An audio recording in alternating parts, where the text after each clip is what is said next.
श्री गणेश आरती। किसी नगर में एक धनी व्यापारी रहता था। दूर दूर तक उसका व्यापार फैला हुआ था।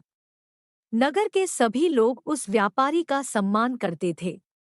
इतना सब कुछ संपन्न होने के बाद भी वह व्यापारी बहुत दुखी था, क्योंकि उसका कोई पुत्र नहीं था, जिस कारण अपने मृत्यु के पश्चात व्यापार के उत्तराधिकारी की चिंता उसे हमेशा सताती रहती थी।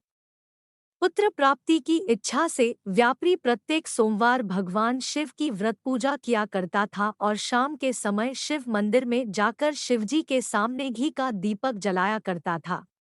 उसकी भक्ति देखकर मां पार्वती प्रसन्न हो गई और भगवान शिव से उस व्यापारी की मनोकामना पूर्ण करने का निवेदन किया। भगवान शिव बोले, इस संसार में सबको उसके कर्म के अनुसार फल की प्राप्ति होती है।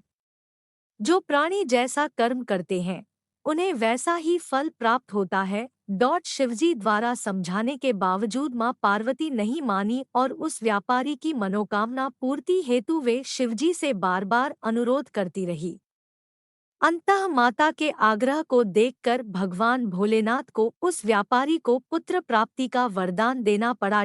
वरदान देने के पश्चात भोलेनाथ मां पार्वती से बोले, आपके आग्रह पर मैंने पुत्र प्राप्ति का वरदान तो दे दिया, परंतु इसका यह पुत्र 16 वर्ष से अधिक समय तक जीवित नहीं रहेगा।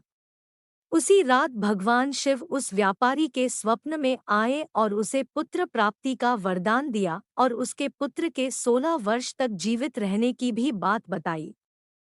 भगवान के वरदान से व्यापारी को खुशी तो हुई, लेकिन पुत्र की अल्पायु की चिंता ने उस खुशी को नष्ट कर दिया।